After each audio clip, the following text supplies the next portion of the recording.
welcome everybody to another session of Robert's Rules of Order training with Pastor Brian Noble.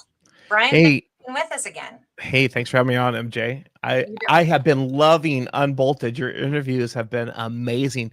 If you haven't checked them out, check them out. They're really good on Rumble. What else? YouTube, I guess, Facebook, Yep. Twitter, all those Yep, spots. yep. Yeah. Well, thanks, Brian. Well, you've been a frequent guest, and of course, some of my most popular ones have been with you. And this is the third session of doing this Robert's Rules of Order training. And I know we've just been getting great feedback from that. People are so interested. It's so important if you want to get involved locally or nationally, if you want to be on any kind of board, if you want to be an elected official. These are critical tools for you to have in your tool belt. And as we're only a month away from signing week, right? For people Mhm. to register to run for election, especially in this off year, we call, where there's usually nonpartisan races like city council races, school board races, and other races like that are nonpartisan. They don't usually have the big hoopla like we saw Right, last year in a presidential year. right. There's a lot of people, I think, really considering doing these roles, and you need these tools to be effective. And even if you're not considering running for office, being involved locally, like getting involved in your local party, as you and I well know, Brian, it's critical. It is because it would be kind of like going to a game and watching it, and then getting in the game, but knowing none of the rules of how to play the game, and you're thinking, "Man, that referee is rude." No, they're just telling you the rules, right? Now, there can be referees or chairs that are rude, but if you know the rules, it becomes much more helpful as you go. So, I fully agree. Whether you're a county commissioner or you're a school board member, whatever. These rules are basically used across all the different elected positions and within the parties at hand. Yeah.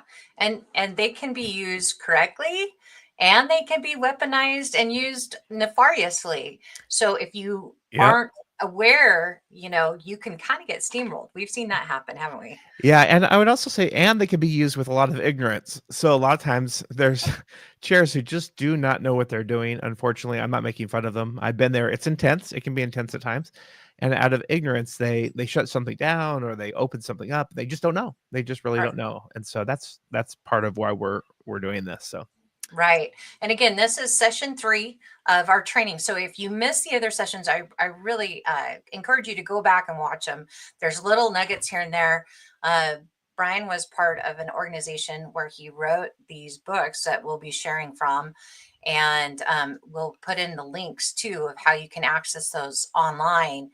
And so that's super helpful, but we've kind of gone through it methodically. We'll do a little bit of going back over today, but there's definitely some really good nuggets back in those. So you can find those on my Rumble channel at MJ Life is Good, or you can go back into my highlight section on X and find those, as well as on Facebook. I think they're still on Facebook, and you have these too, right, Brian? yeah, I just say keep working through MJ's platform. This is her show, but yeah, you can find them on ours as well. So All right. So, Brian, as we get into this, let's kind of recap what the whole idea of Robert's Rules of Order. You talked about a chair maybe not knowing, right, or being ignorant.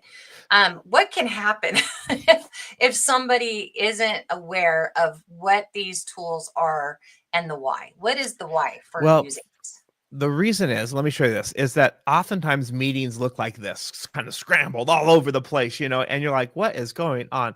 But Robert's Rules of Order is very, very linear. Now, for the artist people out there, this drives them nuts because they want to talk about this and then that and the other thing.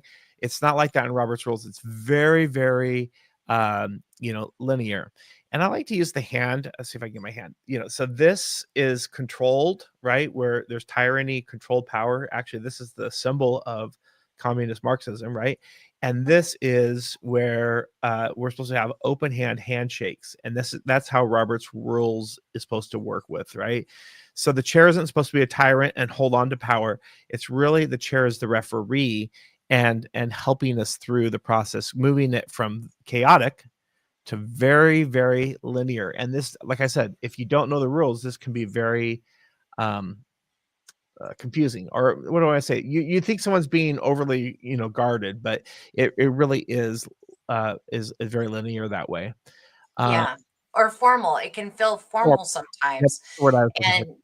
And sometimes it just depends on the organization and the board, or whatever group you're sitting on, how formal it needs to be.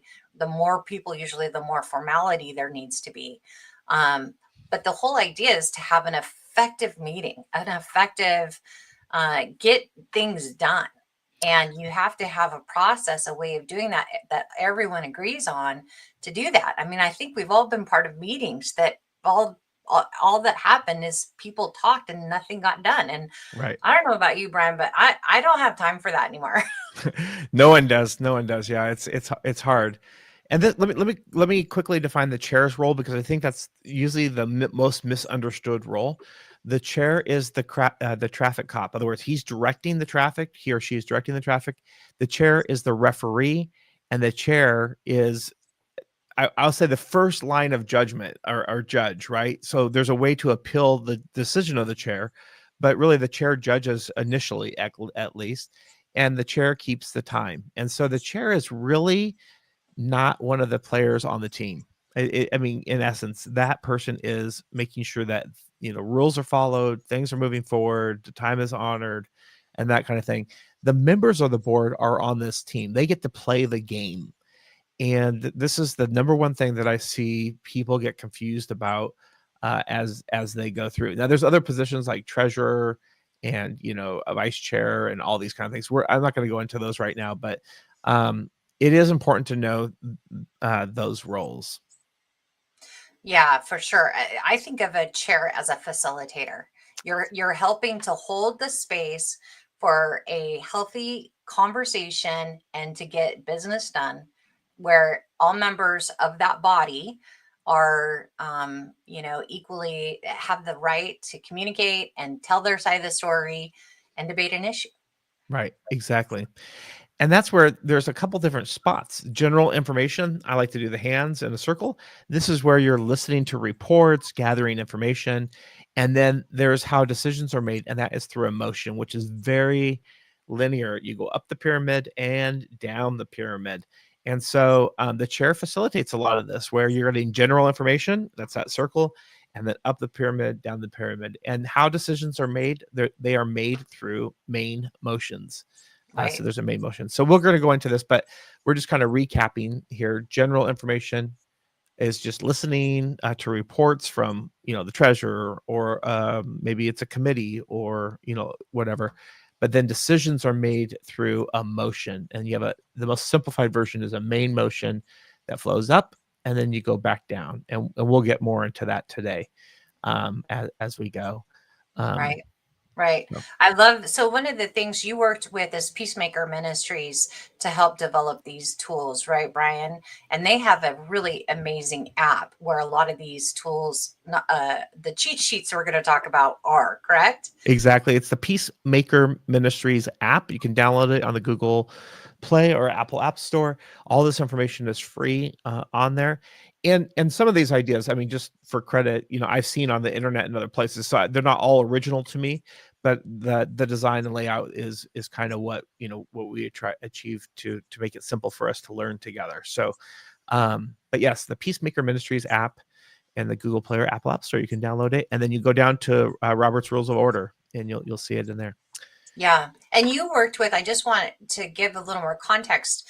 It's not just local political parties we're talking about here. I mean, you worked with churches and other businesses all across the nation, right? And helping them with these tools. You found this to be like one of the most vital tools in helping get through conflict, correct? Yeah, especially with nonprofit organizations, and really it's been international as well. They oftentimes work in boards, and you kind of have two different kind of boards. You could have the very legalistic board that is using Robert's Rules of Order as a weapon, and then you can have the buddy system board that nothing really gets done. There's no accountability, and so we'd oftentimes with Peacemaker Ministries help them balance out between the buddy system and using the meeting against each other and a war zone. So that's what we did at Peacemaker Ministries as we went through, and taught them how to make a motion, how to do that, so that it's um, I want to use the word legal, but I don't know if it's, but really that's how the decisions are made, right? Is through a motion and then a vote. So Yep. Yeah. And one of the key quotes that you have that is in the Peacemakers under the Robert Rule section in the app, it says the great lesson for democracies to learn is for the majority to give to the minority. I think our legislators could take a, cue on this. For the majority to give to the minority a full, free opportunity to present their side of the case, and then for the minority, having failed to win the majority to their views, gracefully to submit and to recognize the action of the entire organization, and cheerfully to assist in carrying it out until they can secure its repeal. Of course, that's from Henry M. Robert, the author and originator of the Robert's Rules of Order. Obviously, that doesn't happen in our legislature necessarily, right. but in most organizations, that's what you want, to have that full, fair debate, and you want every side to be heard fairly and equally, and then the decision is made and the majority does rule. Yeah, and the one of the important concepts is that we don't discuss a topic unless we agree to discuss the topic. And how does that happen? If I say I make a motion, let's say we're planning dinner, and I say I move that we have salads, fish, rice, and sprouts. So that's one member making that motion, right, to the chair, and the chair would then say something like this. The chair says, "Is there a second that our meal would be salad, fish, sprouts, and rice?" And then another member, maybe MJ, would say, "I second that," right? That the meal be fish, sprouts, and rice. Now, I'm showing you the most formal way of doing this. One of the reasons why I'm showing you that is you're seeing that the motion is repeated 3 times prior to it actually being debated. So this brings the business to the floor. What are we having for dinner? And now that it's been first and second, then the debate says any discussion or debate. And that means we've made a main motion right there. The first and the second means we made a main motion. So, I think it's really important. A lot of boards kind of debate and argue and negotiate all the things, and then they kind of make the motion retroactive, right? But the key is, and I should say that is probably fine in a small board of 7 people. But as MJ and I have experienced, as the board gets to 10, 12, 15 people, and sometimes up to hundreds of people, you just can't do it that way. The bigger the board, the more formal you have to become. Yeah. The motion should not be ambiguous. It needs to be clear and concise. And that is a challenging thing, especially as a chair, to get the motioner, the person that's making the motion, to be concise and clear. And so as a chair, I would always repeat. So your motion is, and to make sure I got it correctly. So number one, our minutes, had it correctly, and that we could debate it correctly.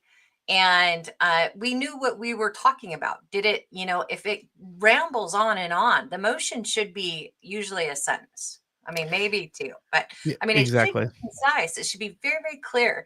And if it's not, then you're going to have these fuzzy things that happen, and you're going to get a lot of problems because people are like, wait a second, I don't remember us discussing that or coming to that conclusion or us voting for that. So Exactly this is right. all to, help you to have good interactions and positive outcomes. Yeah, a couple things to notice here is when this motion was made, I make a motion. It doesn't say I would like to make a motion. I'm thinking about making a motion. Should I make a motion? It's clear. I make a motion that we have salad, fish, rice, and sprouts. And then some bodies make you write that down, right? They make you submit the motion in writing. And then the debate takes place. And let's say we're in the middle of this debate and another member says, you know what, I don't think most people are going to want fish. So an amendment would be made. I move to amend the motion to strike fish and insert steak. See how clear that is? Strike fish and insert steak. Now, I know I'm using an overly simplified, thing, but this is how clear that MJ is just talking about how clear it should be. You should say, I'm striking this part and I'm inserting this part into the motion. So maybe like if you're debating a payment over a loan, and someone wants to make 10 monthly installments, and someone says, I want to strike 10 and insert 8. So there'd be 8 monthly installments. I'm just I'm making it up, but so it's very, very clear. And you can see we're moving up. It went from main motion to an amendment. See, we're moving up this side here. Okay. As we go. Any thoughts on that? How clear that is? Yeah, I think it is super important to, and how this process works is you have a person, there's usually a certain part. We didn't talk about agendas. We talked about that last time, but there's usually a certain part of the meeting where, you would make these motions. The person is acknowledged by the chair, raises their hand, stands up, however the process is in your organization. And then the person making the motion makes the motion. Now, the motion does not include the why. And so many times very good. People are eager to tell the why, but that should not be part of the motion. That's part of the debate. So what happens is that the person that makes the motion, once there's a second, gets the opportunity, once there's a second, to start the debate with their reasoning why. And so again, the motion should not include the why. Exactly right. So let's do that right here. So then look at this. The chair says, is there a second to amend the main motion to strike fish and insert steak? Someone says, I second the amendment that we strike fish and insert steak. So now it goes back to a discussion, which the first person to present is the person who proposed that amendment. And so let's say that was me. I would say, I think that there's a lot of people who don't like the smell of fish. They don't like the fish head on there. They don't like it staring at them. And plus we need to support our local cattle farmers. So I'm asking you to vote for this amendment. And then maybe MJ likes fish, which she doesn't. I don't think she does, but if she did, okay, you did. But I really like steak. Yeah, I really like steak too.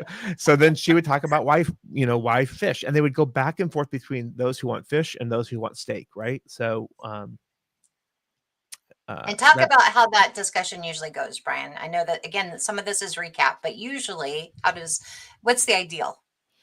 Well, if you're kind of going the letter of the law, you don't keep hearing people keep talking about how they want steak, how they want steak, how they want steak. There has to be an alternating position. And as soon as the alternating position stops, where there's no one else who wants to talk about fish or no one else who wants to talk about steak, then the question is, the chair should call for the question saying, hearing no other objections or no other, I move that we vote on this amendment. All in favor of striking fish and inserting steak, say aye. Right. And the reason is, yes, of course, everybody feels passionate about wanting steak instead of fish or whatever the motion is. Right. But why spend 30 minutes letting everybody weigh in when everybody pretty much agrees? Exactly. You want efficient, effective meetings. And that's why if there's not opposing arguments, there's really no reason to keep continuing the conversation. Exactly. You'll remember when I ran the county-wide platform renewal, this is what ended the debate after 12 minutes or 15 minutes because there was no other objections. Now, some people didn't like that, they challenged. They did a point of order because they thought I shut down debate too quick. That is completely within their right, and then the body decides whether or not I shut down debate too quick. And I'm hoping I'm remembering that correctly, but that's what I kind of remember. Yeah. So in the local county GOP meeting, what Brian's talking about when we discuss our platform, which is what you're supposed to do every 4 years, it goes to that body, it goes to the delegates. So it's our county, the GOP local county convention, and you have delegates that vote on that. And so we had to propose changes to our platform. And exactly, Brian, we weren't getting opposing views. And so we ended the conversation. Right. So remember, you can only go motion to amendment to amendment. You only can go up to, and then once you get here, you have to go back down. Now we're going to show you today the other things that you can do, but right now we're just finishing off this process. So let's just say like someone says, I don't want steak, I want chicken.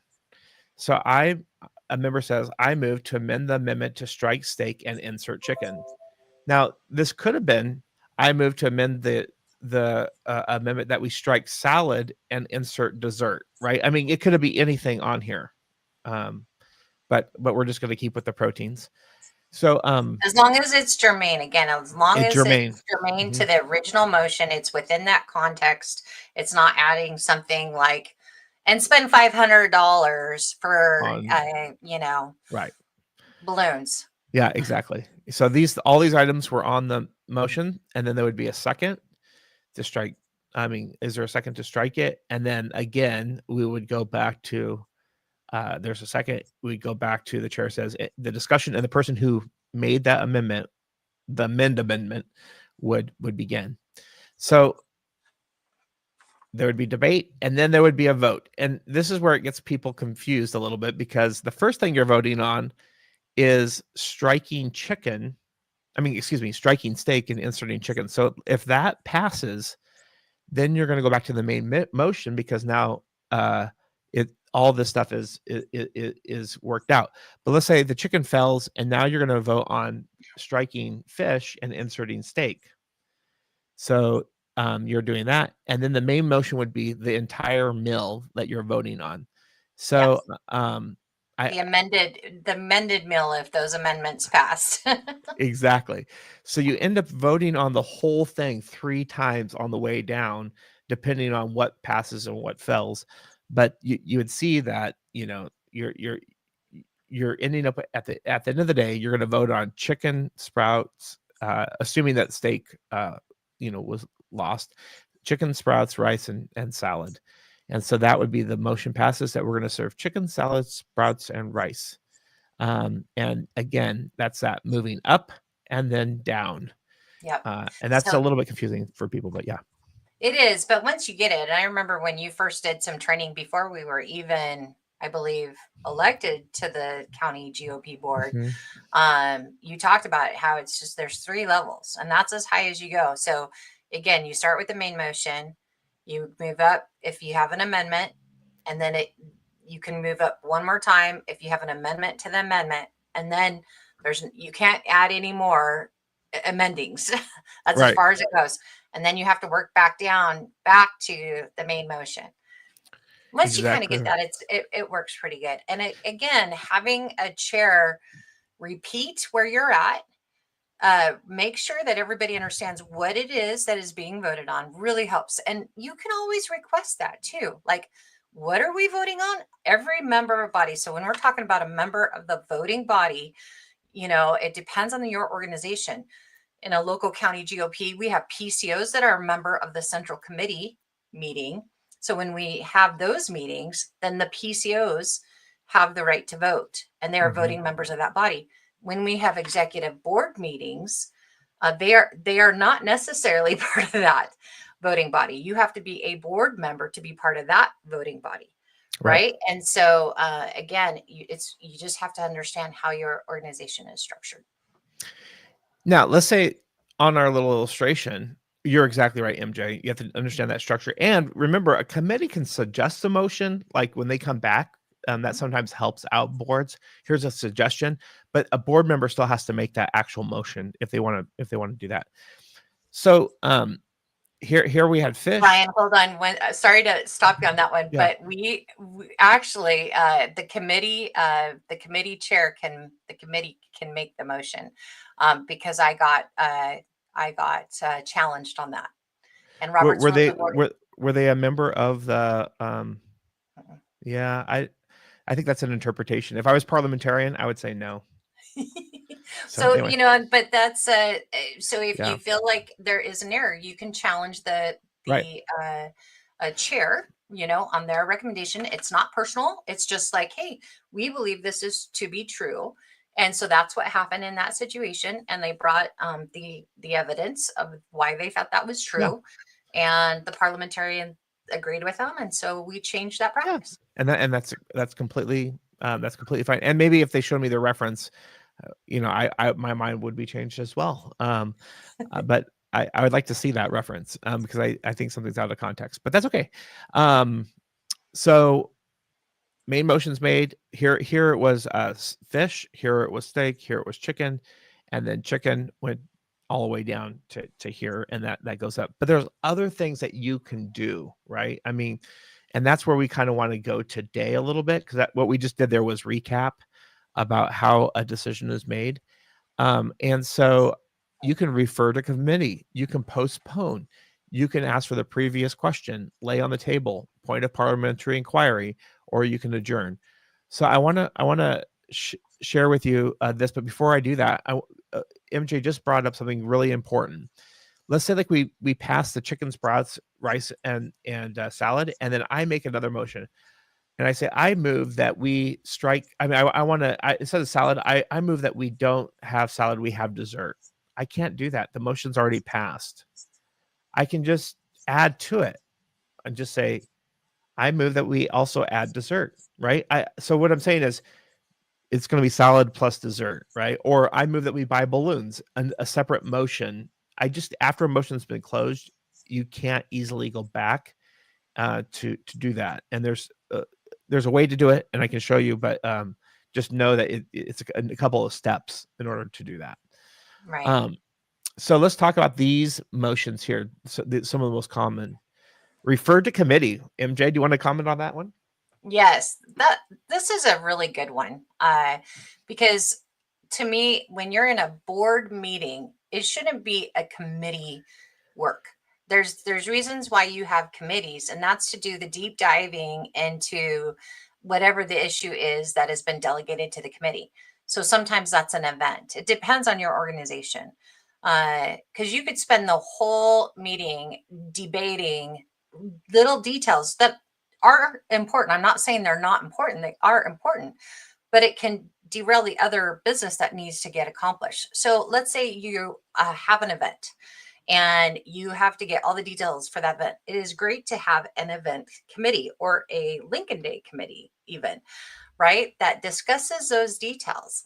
So if somebody brings up a motion in your board meeting, now I'm not talking about the committee meeting, that would have its own kind of set of conversations. But at the board meeting level, somebody would bring up, hey, I want to discuss who we're going to have as an event speaker. And again, that could take hours of conversation because everybody's probably going to have their favorite and who they think. So if somebody of the body said, I think that's important, but I think we should refer this to committee. That is a subsidiary motion. And from there, and it's also, as you saw on that chart, on that triangular chart, it's a superseding motion. So it takes precedence over amendments and the main motion. So then you discuss, okay, should this be referred to committee? And Exactly that right. is a great, again, so then if it passes, you send that to the committee and that committee discusses that and brings that back to the body at another time. So at any point, whether you're on a main motion, amendment, you can make a subsequent motion to refer to committee. And here's where it's at in Robert's rules. It's a level 4 action. I move to refer the committee to decide on the meal for Lincoln Day, let's say. And then you would have a second. And this tells you second required, yes. Is it amendable? Yes, because you can add timeframes to the committee. You could add, is it debatable? Yes. Able to reconsider? Yes. And may interrupt? No. So if someone's speaking, you can't interrupt that person while they're speaking. It takes a majority vote. And here's where in Robert's Rules of Order, you can find 13.126. And that is this book, by the way. So there's a couple resources here that we do recommend. This is the Robert's Rules of Order, 12th edition, where all these references are from. And there's online as well, which makes it really easy to search. Which There's I'm showing also here. this book is a little kind of, Summary book. Summary. So if you don't, but this is great to have reference to, because when you do get challenged or somebody makes a ruling and maybe it's not accurate, I mean, you need to go back and find these sheets that Brian is referring to right here, which are great to have on hand in any meeting. And I always had them at hand. Once he shared them. Yeah, they're They are cheat sheets. also on that app. Yes. And because it's ordered, it's ordered by precedence. So the higher you go, the higher precedence it has. So if somebody, calls to limit debate, that supersedes referring to a committee. Right. And it requires 2/3. And I just noticed we skipped one, postpone indefinitely. So let's back up there and do that one real quick. So level 2, and this would happen right after a main motion. You cannot. This is if the motion's been amended, I don't believe it. I'd have to look this up, but I don't believe that you can do a postpone indefinitely. I think it's right after the main motion has gone to first and second, and I'd have to look that up. And a motion to get rid of the main motion without bringing it to a direct vote on the main motion. So this is called postpone indefinitely. A lot of people think this is called tabling. It's not. So this is postpone indefinitely. Is the second required? Yes. Is it amendable? No. Is it debatable? Yes. Is it able to be reconsidered? Yes. And may interrupt? No. So you can't interrupt a main motion being made first and seconded, but you can move to postpone indefinitely. So let's go read 11.1.8, like why we would do that. So I'll go to the digital book here just to help us out. 11, we'll go to section 11, and what did I say the number was? 11. 1-8. 11. I don't know if it was 18 or 1 through 8. 1 through 8, yeah. So here's where it says postpone indefinitely is a motion that the assembly declines to take a position on the main motion. Its adoption kills the main motion for the duration of the session. That's very important. And avoids a direct vote on the question. It is useful in disposing of a badly chosen main motion that cannot be either adopted or expressly rejected without possibility of undesirable consequences. So you can read through this here, but the fact is, let's say it's like one of those questions that there's no way to answer the question without being negative. Like, when's the last time you beat your wife? Well, I've never beat my wife, or there's no way to answer that question, without causing prejudice towards yourself. So you can do this motion to postpone indefinitely if it's that type of question. Really, you can do it for anything. The body just has to agree with you, right? I mean, that is that type of question. So we had skipped that one. So that's that can come right after the main motion. And I would have to go look at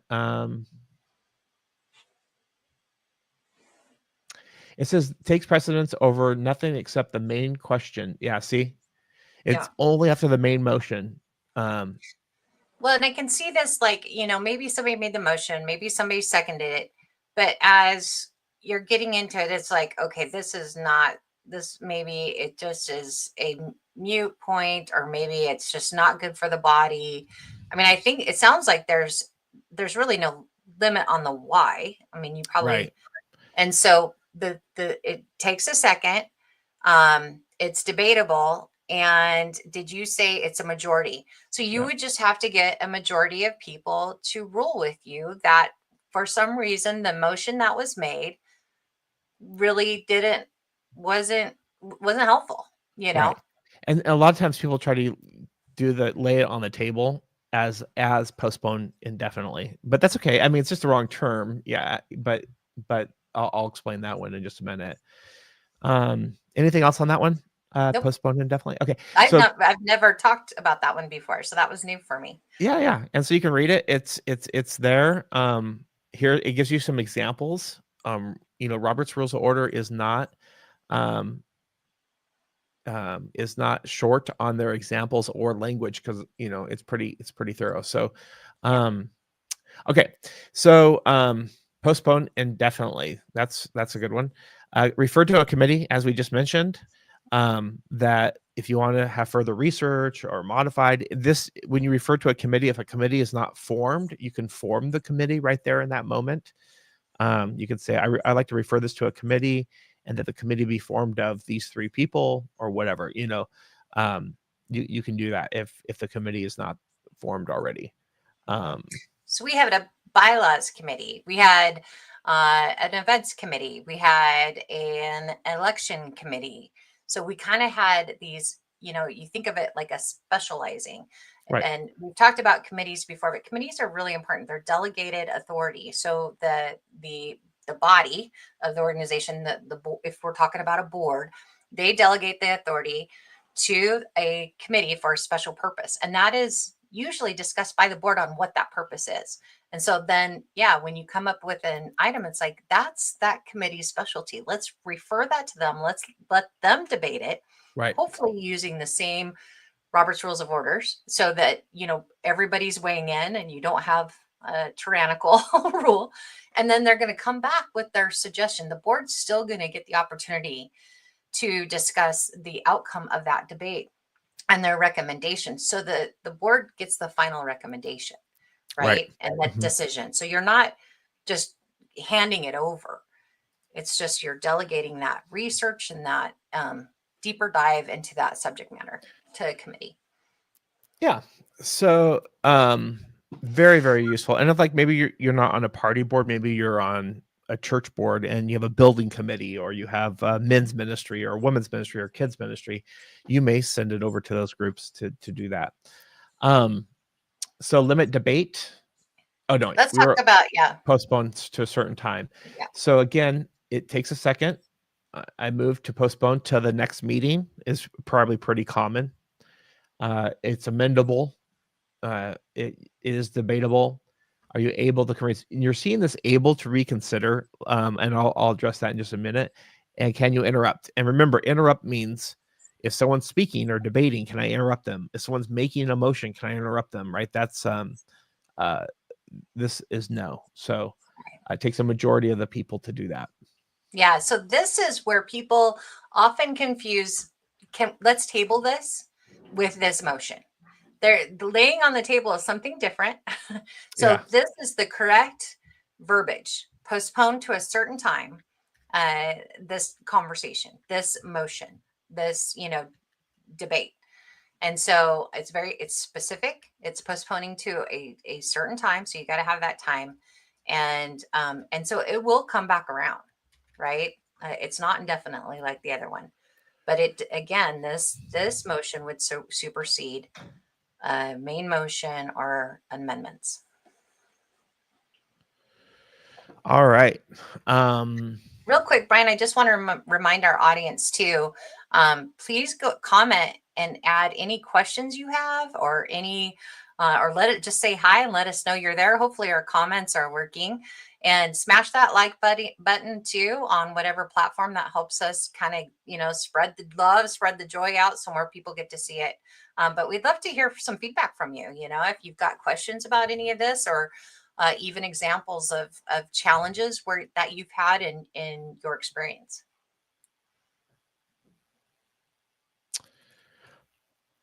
All right. So let's see. That's postpone.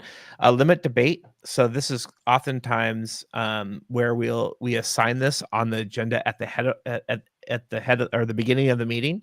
But you can also limit debate in the middle of a debate. So let's say we're debating fish, steak, and chicken for a while, and someone says, I move to extend debate for 2 minutes, or I move to limit the debate for 5 more minutes.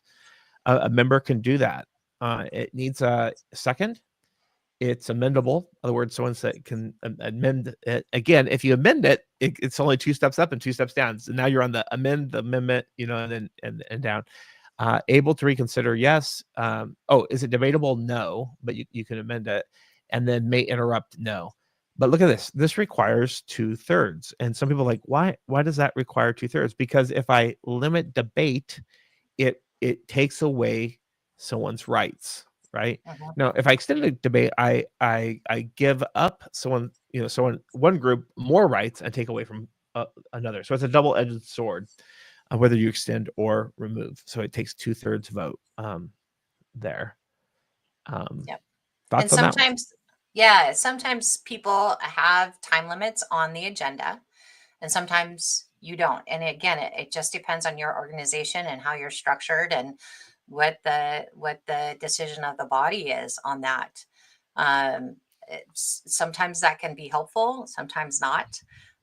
We didn't have, when I was chair of the county GOP, we didn't have times on our agenda items. We didn't have time limits on our agenda items. But for just kind of general practice, I tried to keep items to about 10 minutes, or motions to about 10 minutes. And so I would just say, and it was a very soft thing. I would just say, if somebody wanted to go longer, they could. And I didn't squelch debate. I just said, hey, we've been going about 10 minutes here. Do we want to keep going? Or are we, getting ready to make a decision here? So just some kind of nuances that you can figure out as you're going. Exactly. And it's very helpful to know that you can do that, because sometimes people like to go on and on and on, and maybe like you're feeling like this video. No, I'm kidding. But not us, Ryan. Not us. Yeah, we can. All right. So then call for the question. Now I want to tell you this. If you sense the chair is closing down debate, you don't have to call for the question, because what happens then is you got to vote on the call for the question and then vote on wherever you are in the motion. So let's say hearing no objection, hearing no objection, call for the question. No. I only had to say hearing no objection. Seeing no one against this motion, seeing no one against this motion, seeing no one against this motion. If you do it 3 times,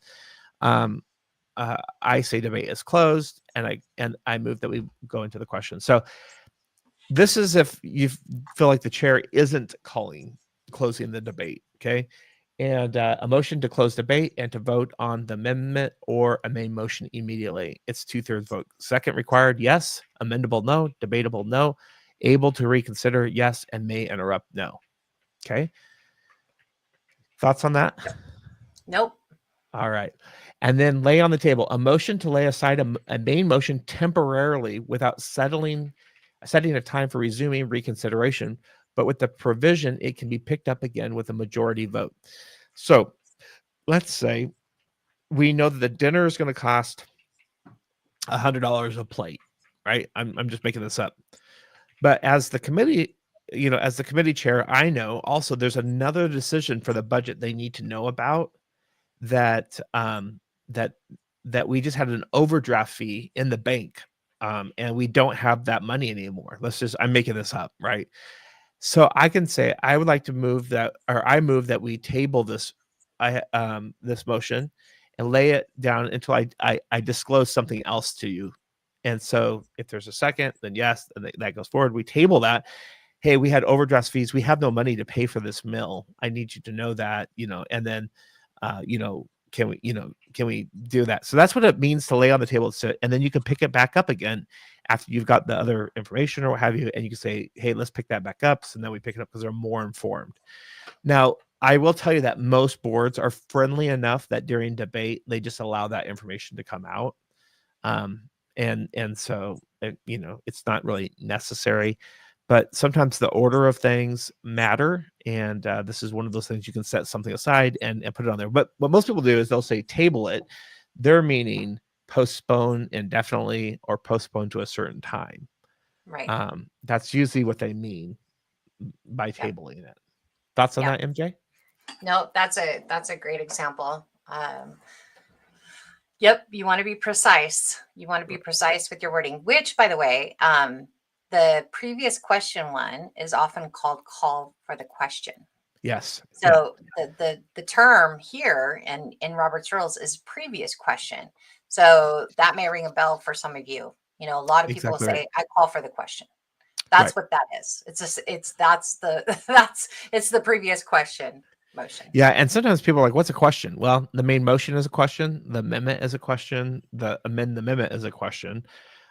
Or, if this is what we're debating and we want to end debate on committee to refer, that would be the question. So the question can be a lot of different things, but it closes it, right? So it closes debate and makes debate.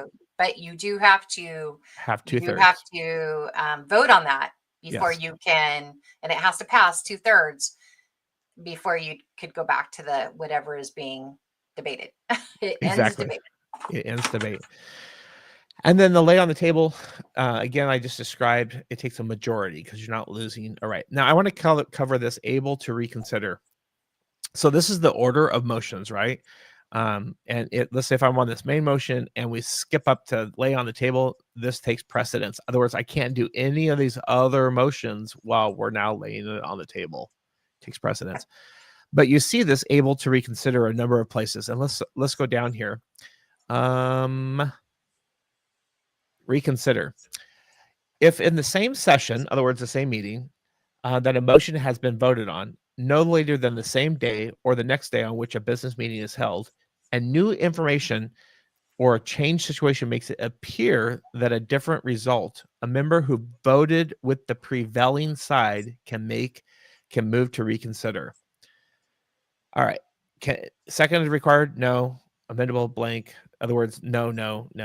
May interrupt? No. So it takes a majority. So we've had a few of these situations, haven't we? I have, yeah. And this is the thing. Let's describe a member who voted with the prevailing. In other words, the side that won that motion. So if I was if I voted against the main motion, then I can't do a motion to reconsider. Okay. So one of these examples was when I was in Moses Lake. Was it Moses Lake? I think. Yeah, and it's okay.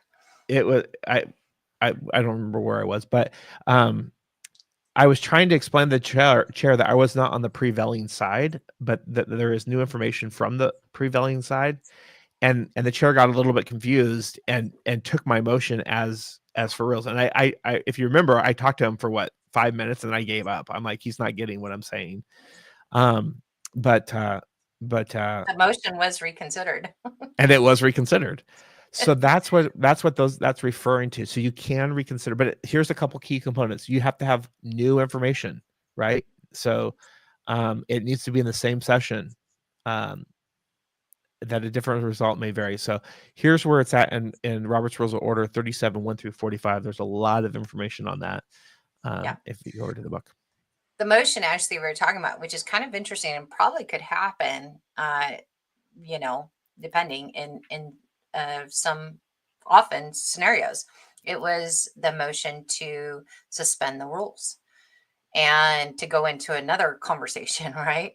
And originally that motion was voted down and just barely. And I don't remember what the new information was.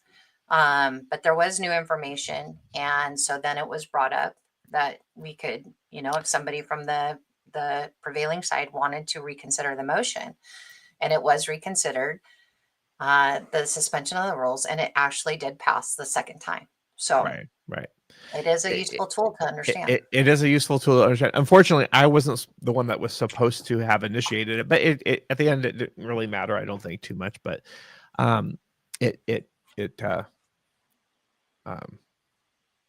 yeah.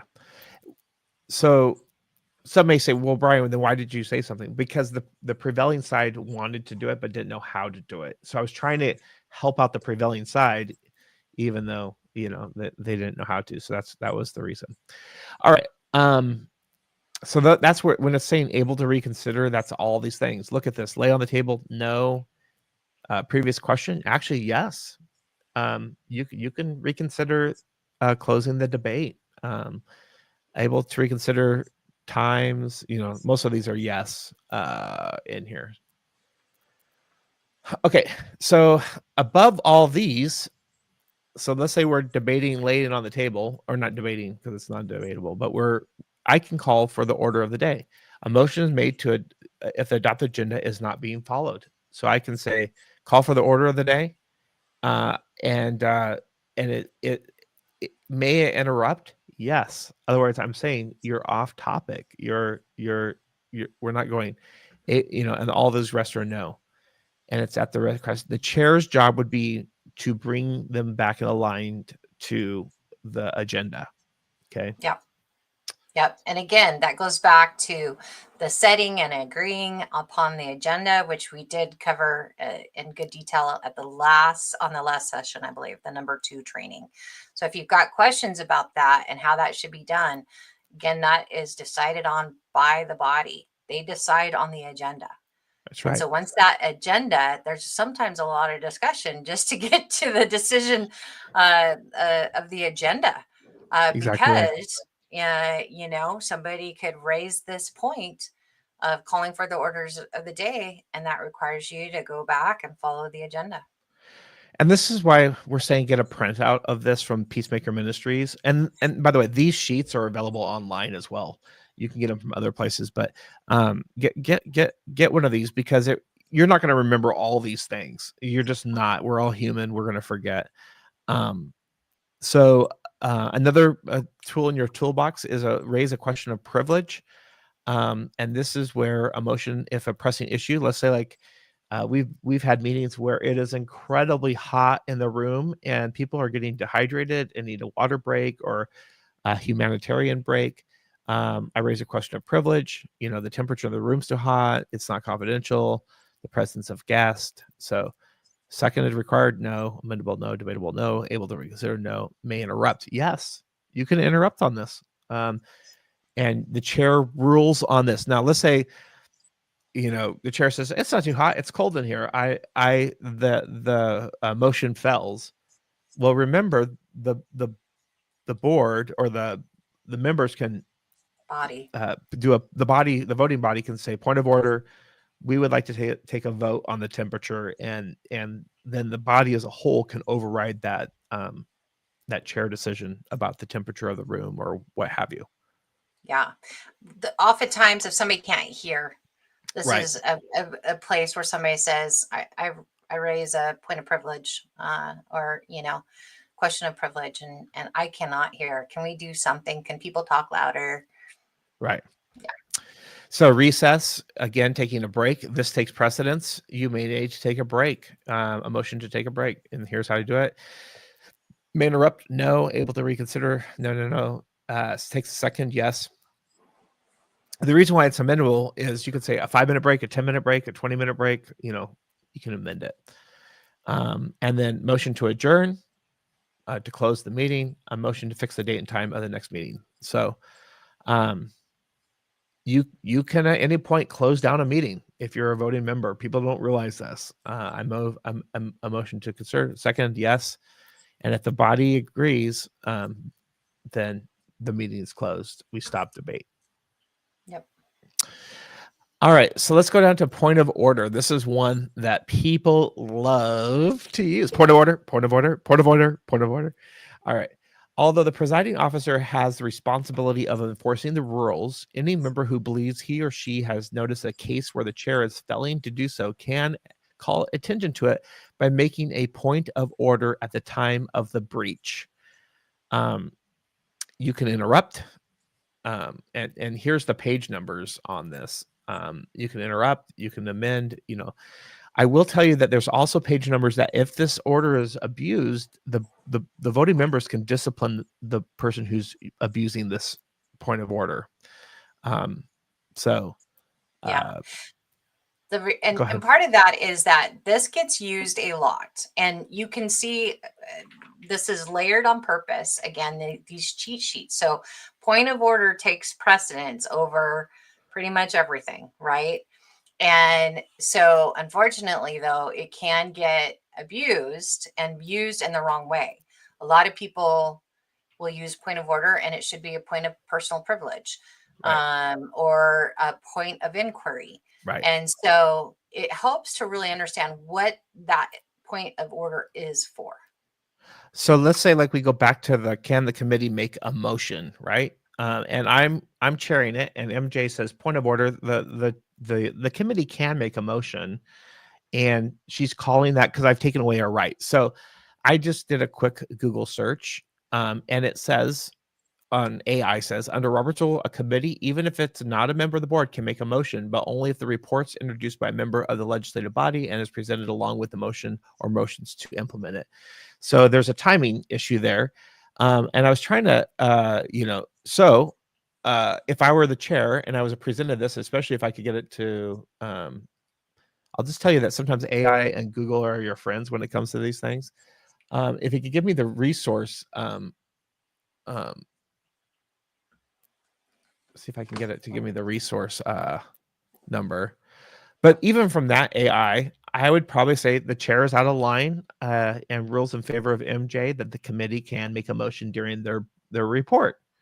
And I would change that. So thank you for setting that up for us. MJ has a great life example for us right now. But this is what I'm saying. I have new information, right? AI is now telling me, but I mean, typically you're going to want to go to here and show me, right? Where it is, and find it within Robert's rules. But just so we don't waste too much time looking it up today, I would overturn my decision that I wasn't going to allow a motion from a committee. Thoughts on that, MJ? Well, yeah. So we'll play this scenario out here. Yeah. So what happened, and we had probably a year and a half, so 14, 16 months of having a motion, having a report from a committee, which sometimes was from a board member, the member of the body, and sometimes wasn't. And we had a structure that basically we would always ask the board to make the motion. That's because I instituted that. Right. And so it got brought up one meeting, and I said, somebody said point of order. A committee member that is not part of the board can make the motion. And I said, I disagree. And I ruled on that. And I said, I disagree. I said, this is, how we've always done it. And as far as I understand, that's proper Robert's Rules of Order. And the next meeting, it came up again, and a point of order was made again, and, had the same conversation. And the member provided information from the Robert's Rules of Order handbook, and the parliamentarian looked at it and agreed. And so the person appealed the decision of the chair. So I made a ruling on the point of order and said, this is the way we've always done it. As far as I understand, this is Robert's Rules, that we have the board member make the motion only, and on behalf of the committee. And they appealed my decision. So then that goes to a vote, and we haven't talked about the appeal of the decision of the chair yet. But that's where we're headed, right? That's where we are right now. Appeal. And so with the information of here it is in Robert's Rules, the body agreed with the point of order with the appeal. And so my decision was turned down, if you will, was voted against. Well, and this is not personal. Right. This is where it's this happened to be, we didn't plan this, but a great example where I taught MJ one way, right? And I think I taught you that, maybe not, I don't know, but I'm assuming. And that's probably because I was taught that way, right? And then we do a quick Google search, and we can go find the reference. I'm sure it's in there that says that they can do that. So I mean, it looked like there was some caveats there, that it has to be during the time of the presentation of their report. Right. But it looks like they can do that. And so this is that appeal process. The point of order gets attention. I rule. The appeal process, I appeal the decision of the board or of the chair, and look at second required, yes. Amendable, no. Debatable, no. Able to reconsider, yes. And may interrupt, yes. And so this is where MJ is saying you can't take it personal. We all get this stuff wrong at some point. I'm sure there's some perfect people out there, and we'll hear from them. But I know I make mistakes. And is there? Not unless Jesus is on our boards. That's right. So, but that's it. It's a learning process. All of this is a learning process, and it should be an amicable body. It should be amicable to have these debates, and this is iron sharpens iron. People aren't going to agree, and we need to learn to have discourse again, right, in our communities. So you can do this with a smile on your face. You can do this in a way that isn't adversarial. You can go and disagree. And this happened with the gentleman that brought that up. It was uncomfortable at first for me. I'll admit, the people appealing the decision of the chair. But we shook hands afterwards, and we're on the, we work together and believe and agree on most things, not all things, because we're not clones. So this is really, really important. Again, here's your tools. Here's, the chess pieces that you use, right? Mm-hmm. This is how you play the game. And it's just using those tools, and you can shake hands afterwards and say, nice game, nice debate, good job. I didn't know that, and this gentleman even brought it to my attention, even took me aside after one meeting and said, MJ, look at this. And I did, and I looked at it, but it wasn't complete. And so it didn't give me the full context. And so I didn't Right. see in there where, uh, we were doing things wrong at that point. Yeah. So that was a great way to handle it. Yeah, and I think this is just a great example of how things get passed down. I mean, I know exactly where I learned that. I learned that from the Assemblies of God and our annual business meetings because that's how they always did them. And so I just assume that's in there. I don't have the whole Robert's Rules of Order memorized, and maybe You that don't? shifted. Yeah, I know a lot of them, but it's not all there. So this is how you appeal the decision of the board. Again, just to remind Appeal us the decision of the of chair. the chair. Excuse me, I said that right. Of the chair. These things can be happening, well, except I guess under adjourn. If you've adjourned, you can't do these things because you've ended the meeting. But basically, anything down here, these other motions, a point of order, um, appeal the decision of the chair, all this can be happening while those other things are going on. So it is a multifaceted game, you might say, and being aware of that. You just brought up something that I think is important, which is a point of clarification. I don't know if those are on right here. Parliamentary inquiry, request for information, and other requests. So this section is really important because sometimes people say point of order. I have a question. That's not a point of order. You would say parliamentary inquiry or request for information, and maybe someone's made the motion and you need to ask them I mean, what research did you find that people, 95% of people don't like fish or whatever, you need to ask a question. What's your source? And then that little discussion can happen. So Yes. any thoughts on that? Yeah, I do. You're right. A lot of people use point of order incorrectly. And it's, again, we're all learning. amicable, and Right. yes, we're learners, right? So we want to be diplomatic about this. But the where'd it go? The parliamentary inquiry, that is a great tool to have because you may not understand what is the process. So that's what you would say. I have point of parliamentary inquiry. I know that's a mouthful to remember, but maybe you jot that Right. down in your notes, or maybe you take this sheet and print it out and highlight it, because you're asking this person, you use this when you're asking about the proper parliamentary procedure. Like, I don't know, I kind of want to do this, I want to discuss this, but I don't know how to do it. Or I want to make a motion, but I don't know how the best motion to make, or how to make, like how to word it maybe right. Could you help me? Like, that's this kind of stuff that you can use that for. Request for information, as Brian said, and other requests. You can withdraw a motion. You can request to read papers. Those are good examples. Yeah. Some of the things is that we had come up would be like, what is in our policy manual?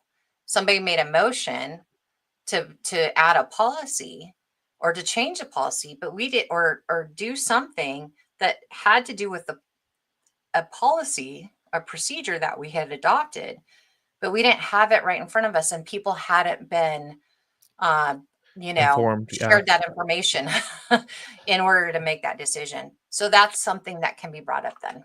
So, and remember this, and I would need to go back and refresh myself on these two sections, but if you want to withdraw a motion, it does take, I believe, a majority. The maker of the motion no longer owns it. So it does take a majority. If you're just requesting information, it doesn't take a majority to request for information. The chair just rules on that. So let's say like you ask a question like, what's your research for fish, blah, blah, blah. And I say, you're out of line. That's the wrong question. You can appeal that. And the body can say, no, that we want to hear what the research is, so those things are there that can help you. And there is some good play, good faith negotiations that need to take place in those things. Yeah. Motions related to nominations. This especially like when we're doing PCOs, nominating PCOs, and PCOs are nominating district leaders and so forth. This is a good section to study. You can also do a motion relating to methods of voting. So like someone may say, I'd like to move that we do a hand count. I like a verbal count. I would like a physical count. All in favor say aye, aye. All in favor, nay, nay. They can make you retake the vote if they question the outcome of that. Right.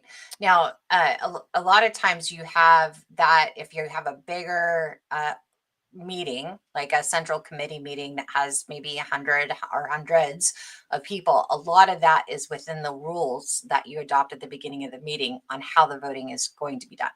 Right. And so your bylaws or the rules of the meeting supersede, if you will, Robert's Rules of Order, where it's stated. Right. Because those are your rules for that meeting and the body adopts that. But wherever, usually like in all of our rules that we would have for different meetings, different matters, it would say, Robert's rules are in order in every other place except for what's stated here. Right. Exactly right.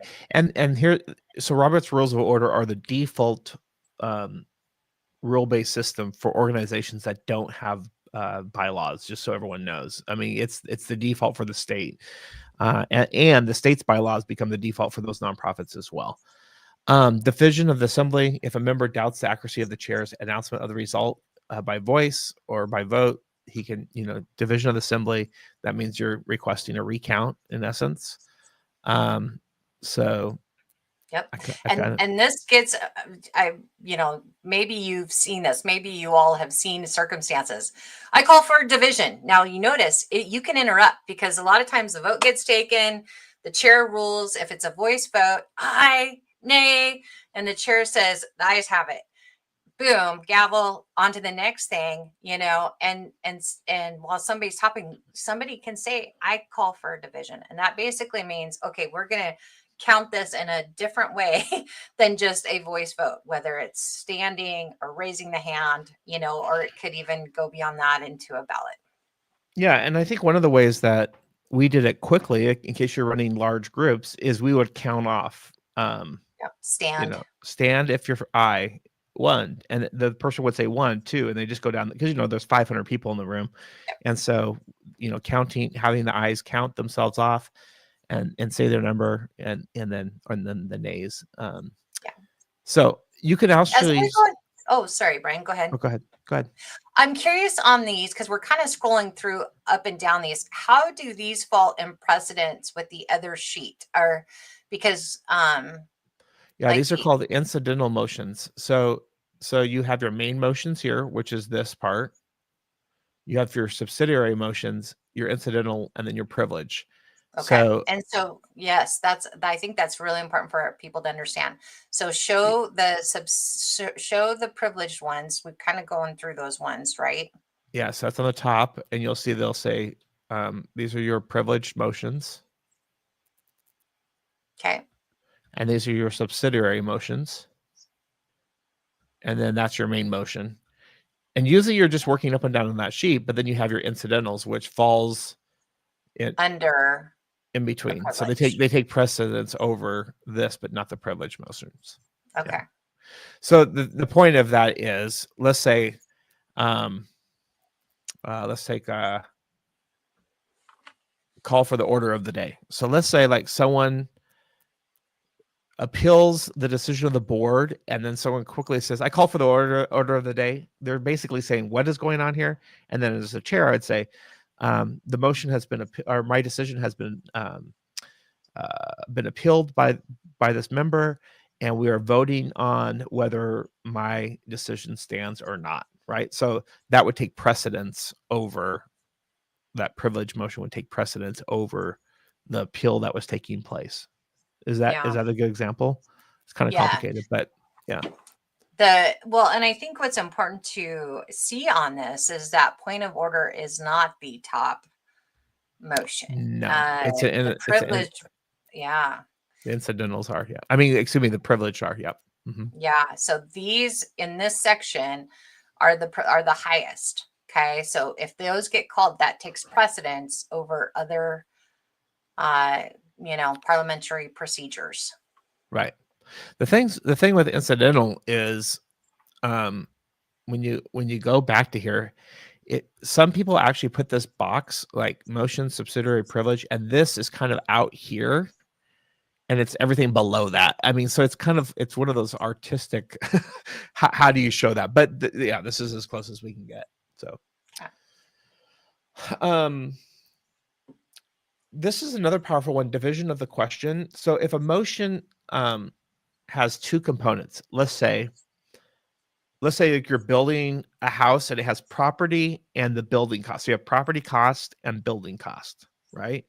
And you think that those are different or should be separated because maybe there's 5 properties you're considering and 3 builders you're considering, right? So you maybe say I move for a division of the question. Um m- uh I move that these be split into 2 separate issues. Motion 1 would be the land purchase, and motion 2 would be on the builders. And if there's a second yes and there's a vote, then you would start with motion 1, the land, right? And then we'd say, oh, we want this property. So we got the property now. And then we would go through the builders. We go, okay, now we're working through that. Now we have the builders. So you can divide the question. Or on the party example, if I had balloons in there, MJ may say, I move for a division of the question. I believe that the decor needs to be separated from the menu, right? So then, and then if the majority say yes, then we're working on the menu, and then we work on the decor. Yeah. It's a Yeah. powerful thing because sometimes things have 2 components to it.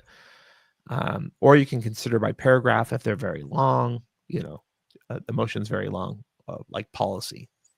Thoughts on that? Law. Or Bills. yeah, or bills, yeah. Um, if an original motion has been made and a member believes that it would do harm for the motion event to be discussed in the meeting, provided he or she does so before consideration of the question has already begun. So sometimes if it's a public hearing, you may object to the consideration of the question publicly because you need to go to executive session or what have you. Suspending Suspend the rules. This is a common one.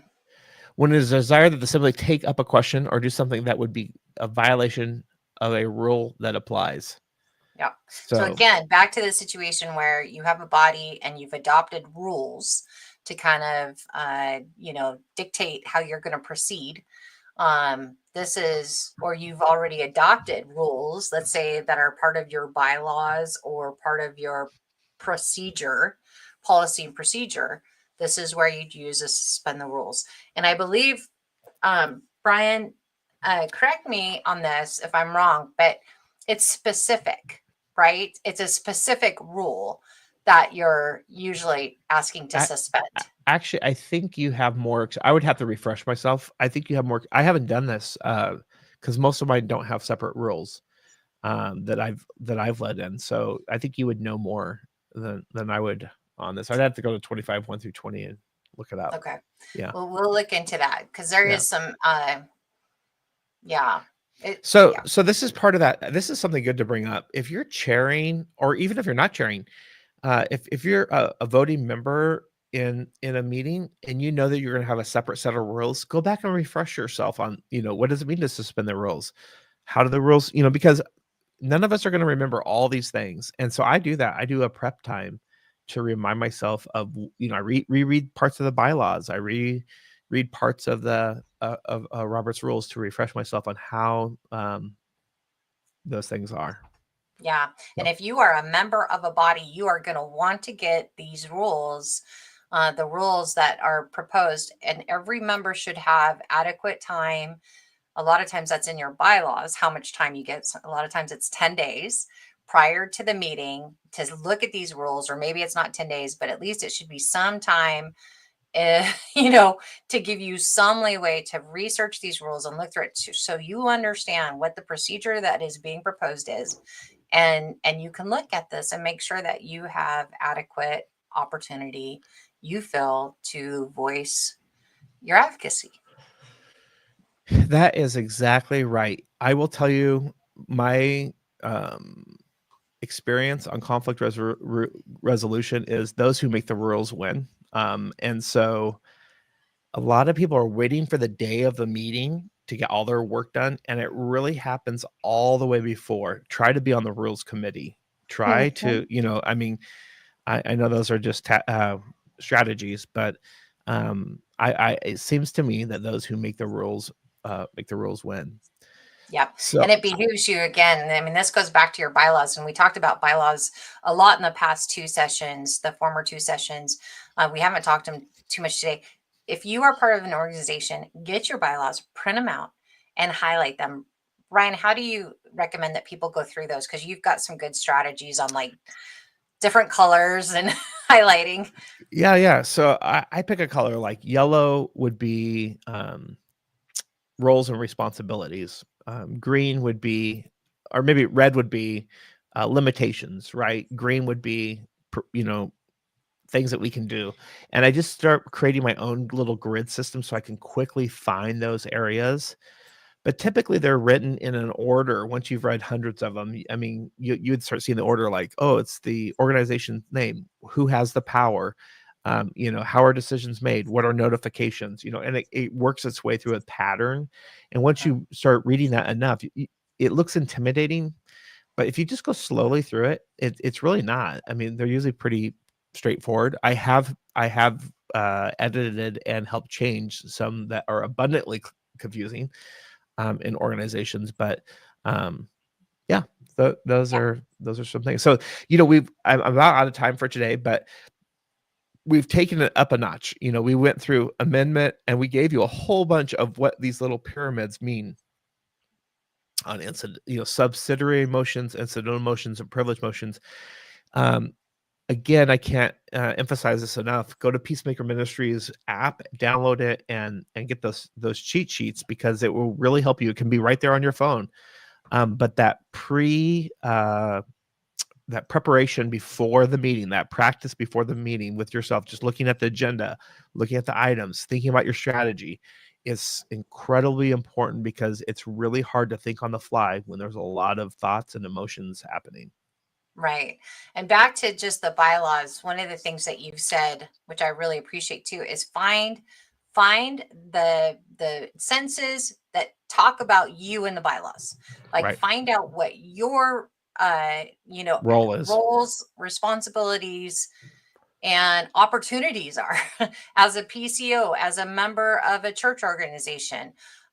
You want to understand what are your opportunities to engage in this, and what are the what's the word I'm looking for? Like not just opportunities, but your role in Yeah, the your organization. role and responsibilities. That's incredibly important because there's going to be certain things that you're going to be voting on, and maybe there's standing committees, or maybe there's just a whole bunch of things that you need to know where those take place. Because remember, um, Robert's rules is here. Your bylaws is on top of that. So your bylaws can trump, for lack of a better term, anything that Robert's rules says for the most part. So, but if it's not stated in your bylaws, then Robert's rules comes up above that, right? So Robert's rules would take precedence if it's not stated in your bylaws.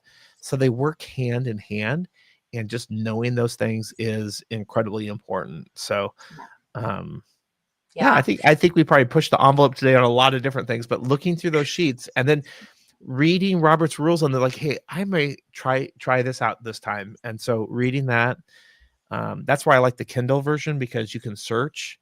And honestly, with Google AI or Grok or any of those Perplexity, you can search very quickly.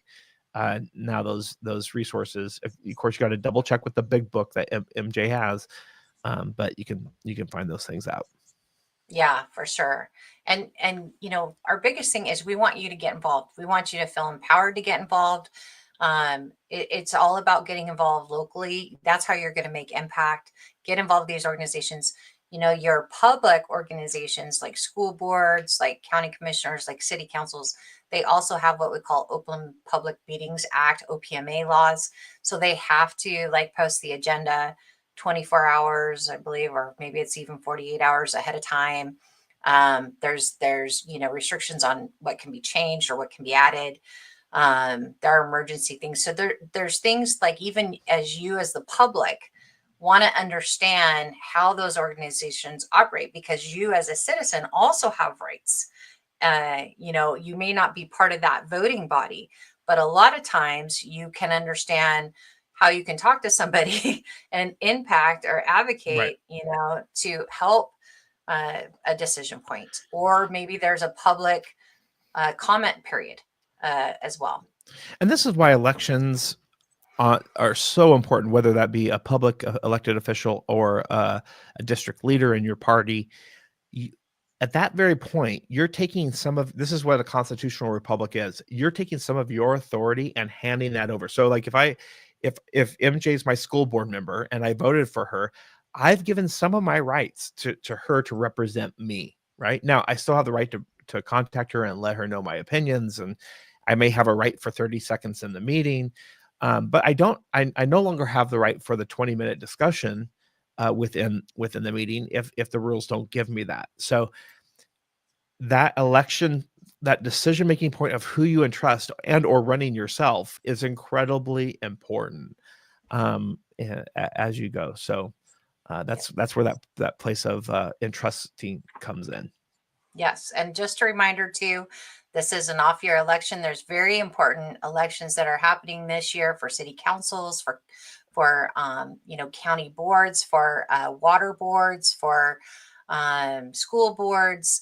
A lot of those nonpartisan races. It's very, very important that we get involved in those. So if you aren't involved with your local party, get involved with them. Figure out how to run. It's usually the people that don't want to run that are the best candidates. Mhm. Not always, but we need good people. We need common sense, compassionate people that are moral and will do things ethically, that aren't in it just to, pad their pocketbooks. We need to question some of these policies that are being passed that are not good for us, for citizens, for kids. That's why we're here. That's why we're doing what we're doing, and helping to hopefully give you the tools to be able to advocate effectively and get involved. That's the biggest thing. Get involved. Any final And thoughts? you just spurred this on. Like, I've had probably 10, 12 conversations from school board members who go, okay, I'm on here. I don't know what to do, because many school boards relinquish to their superintendents all their power and authority. And this is where you need to know Robert's Rules of Order. You need to know your special rules that you have for school boards. You need to know the guiding documents, you might say, because that is where your voice. We didn't elect people to be rubber stampers, right? We didn't just No. say be a yes person. We elected them to represent us, and so there's great honor and privilege, even if that goes against the traditional approach that board has taken. And this is what I found with many boards, whether it be a church board or a school board, is that people become yes people, and they just, whatever the CEO or superintendent says, they say. And you don't have to be a contrarian, but you do have to represent the people who have elected you or placed you in that position, and really help actively participate on that decision-making process versus being just silent and or annoying, right? There's the in-between. It's productive dialogue that could be robust. So Yeah, so important. And I couldn't agree with you more. I hated the idea of rubber stamping as an elected official on a school board, on the state board of education. Like, that was my pet peeve. And there were times when I felt like I was expected to do that. And I felt like it was a dereliction of duty if I did that. Right. So again, we need people to question things. Now, you can do that diplomatically, Exactly. and you can do that and not make things personal. It's Exactly. really important not to take things personal and not to make things personal. In a public setting, you should never make it about the person. Right. Can we repeat that like a million times? It's about the issue. That's exactly right. It's about the issue. And debating that issue. And this is what I'll tell you: if you're elected to those positions and or appointed to those positions, and you don't know the rule system or the guiding documents, it's going to be incredibly frustrating for you. It's not going to be easy. And MJ and I are both here to help you either through these videos and or personally become a better elected official. We're here to be a support to you, because we know we don't all know these things, and even like we demonstrated here today, MJ just taught me something, right? We all learn from each other. And so anyways, I got to get to Yeah. Bible study tonight, All but right. Thank you so much for hosting Yeah, this. thank you, Brian. Thanks for being on here and sharing with us your expertise. Again, we'll put in the comments the different links to the resources, the books, the manuals that Brian has been sharing from, as well as the Peacemaker Ministry app. Brian, thank you. Blessings again, Blessings, and yeah. to you and your family. And we'll see you guys all next time. All right.